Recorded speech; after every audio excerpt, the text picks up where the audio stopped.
Thanks, guys. Glad to be here. And so you probably remember a story we reported some months ago about a mother in New Jersey who was treated as a terrorist because she spoke out about crazy polysexual posters at her elementary school daughter's school.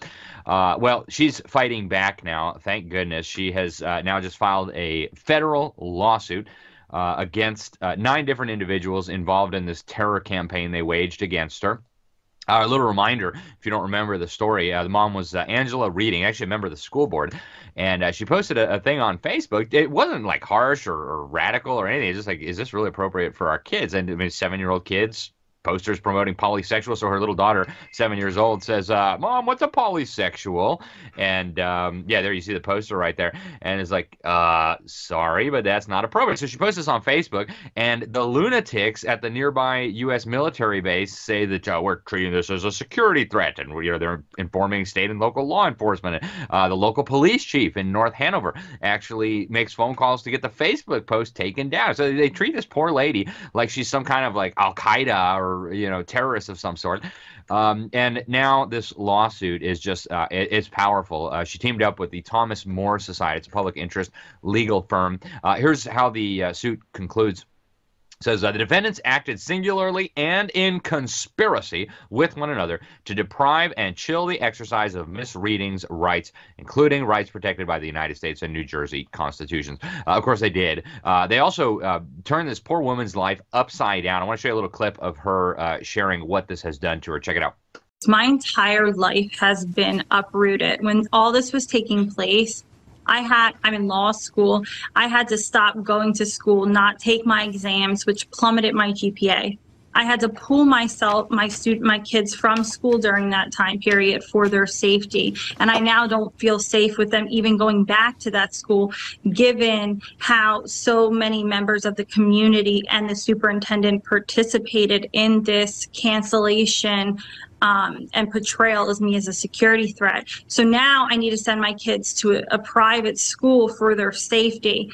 Not only that, I was forced to resign from the school board for the safety of my children, and also so that I had an ability to file litigation to protect my civil rights. So this has completely uprooted my professional career. I was supposed to be working for a law firm representing school boards.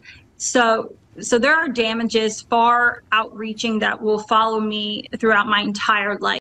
Folks, I mean, it defies reason. It defies rational explanation. And of course, you guys know this comes just a few days before a massacre by one of these woke, sexually confused, gender confused individuals of little Christian children. 3 9-year-old children, as I understand, were massacred by this deranged individual. And I mean, these threats are growing, right? Matt Walsh just had to cancel some talks he was going to give as a result of threats to his family. And so what we're dealing with here is craziness and violence. And we can't tolerate this as Americans. This is just crazy. Last week, you guys probably remember my story. The schools in Maine were deploying gangs of children. They call them like civil rights teams to go around and terrorize other kids who don't like wear pronoun pins and want to talk about sex and sexuality and gender at school. Folks, this is not normal. This is weird. This is wrong. And now it's literally ending up in bloodshed, right? When you have military officers and top law enforcement officials portraying a mom as a terrorist because she doesn't want her 7-year-old daughter being indoctrinated with propaganda about polysexual, and then she's faced with threats of violence. She has to pull her kids out of the school for their own safety. Folks, this is really, I mean, it's dangerous. And even if Reading wins her case, obviously there's good news. She took her kids out of the government brainwash camp, and that's never a bad thing. Anytime somebody does that, I have a little party here. It's just wonderful news that these kids will no longer be subjected to this madness, although it's infiltrating a lot of private and Christian schools too. But the reality is, even if she wins this lawsuit, these lunatics are not going to be punished. they are not going to be held accountable for terrorizing a mom over asking some questions about her children. We really need to now we need our lawmakers at the federal, at the state, and at the local level to put in place policies where these people are held personally accountable. It's not enough to just say, well, we're just going to extort taxpayers for another $5 million so we can pay off this lady and make her be quiet. No, there needs to be personal responsibility here. This is really bad, folks, and it's going to keep getting worse unless and until sensible and sane people stand up.